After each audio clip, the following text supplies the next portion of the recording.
Hi hello नमस्कार, मी जानवी पाटील। मी आज तुम्हाला मल्टिप्लिकेशनचा एक्झाम्पल सॉल्व करून दाखवणार आहे।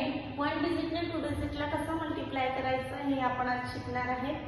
आपण हीच एक्झाम्पल आपल्या अबॅकस शीटवर सॉल्व करून दाखवणार आहे। स्टेप बाय स्टेप सगळे एक्झाम्पल मी तुम्हाला एक्सप्लेन करणार आहे आणि बघणार आहे त्याचा आन्सर काय येते ते। ओके, मग फर्स्ट एक्झाम्पल आपण सॉल्व करायला सुरुवात करूया। फर्स्ट एक्झाम्पल आहे आपला 4 × 78 हे आपलं एक्झाम्पल आहे। ओके, फर्स्ट आपल्याला काय करायचं आहे, या 4 ने या 7 ला मल्टिप्लाय करायचं आहे। 7 चा किती येतात, तर 4 7 जा 28। मग 28 आपण ऍड करूया।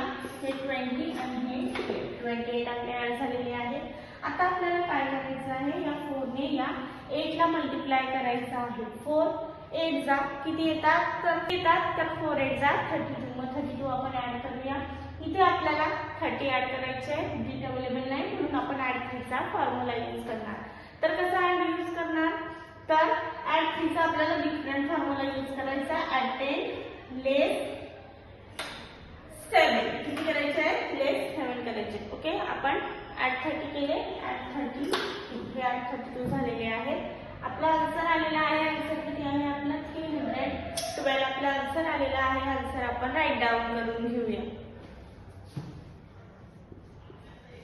आन्सर आपण राईट डाऊन केलेला आहे। अबॅकस क्लिअर केलं। फर्स्ट एक्झाम्पल सॉल्व झालं आपलं। असंच आपण सेकंड एक्झाम्पल सॉल्व करून बघूया। सेकंड एक्झाम्पल आहे आपलं 5 × 53 हे आपलं एक्झाम्पल आहे। फर्स्ट आपल्याला काय करायचं आहे, या 5 ने 3 ला मल्टिप्लाय करायचं आहे।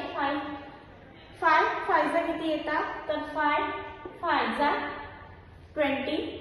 मग 25 आपल्याला आपल्या अबॅकस वर ऍड करायचे आहे। 20 आणि हे 25 आपण ऍड केलेले आहेत। 5 ने 5 मल्टिप्लाय केलं। आता आपल्याला 5 ने 3 ला मल्टिप्लाय करायचं आहे। 5 3 जा किती येतात, तर 5 3 जा 15। मग हे 10 आणि हे 15 आपले ऍड झालेले आहेत। आपलं आन्सर आलेलं आहे। आन्सर किती आहे आपलं 265 हे आपलं आन्सर आहे। आन्सर आपण राईट डाऊन करून घेऊया। आन्सर आपण राईट डाऊन केलेलं आहे। अबॅकस क्लिअर केलं। आजचे दोन्ही एक्झाम्पल मी तुम्हाला स्टेप बाय स्टेप सॉल्व करून दाखवलेली आहेत। मग अशीच काही नवीन एक्झाम्पल बघण्यासाठी भेटू आपण नेक्स्ट लेक्चरला।